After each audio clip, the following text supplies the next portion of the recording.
ए मोर छोटे किसानी मोर भालू के नाच ला देख दे।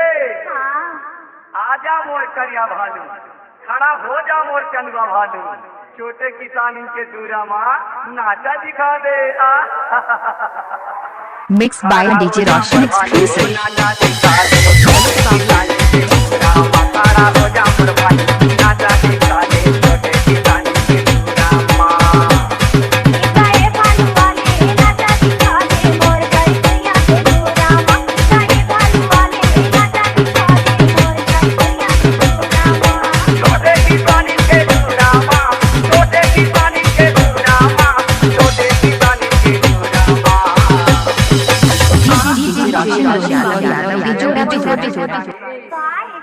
तोर दूरा ला खोल ना, खोला तो हाँ।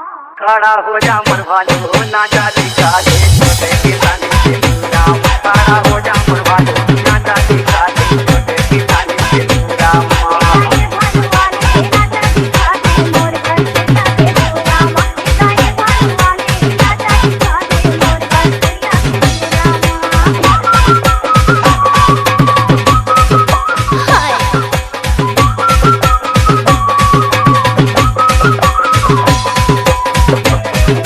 अरे जा जा।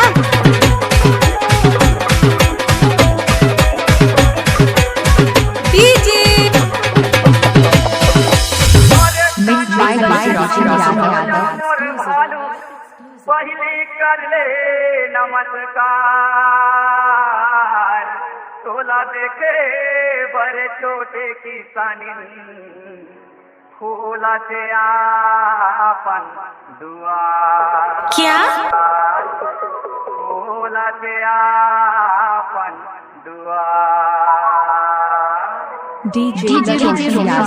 छोटे किसानी तोर भालू से मोर घर को आके दुआरी ला झरवा फुकवा दे। अरे बनेल बात ना पूछे मोर छोटे किसानी, बनेल बात ना के पाठ दो भालू छोटे किसानी के दूराम जाके ढूंढ, ऊपर से नीचे से अगल से बगल से फूक, बैरी दुश्मन के ऊपर में जाके सूखा। खड़ा हो जा मोर भालू, नाचा दिखा दे छोटे किसानी के दूरा माँ। खड़ा हो जा मोर भालू।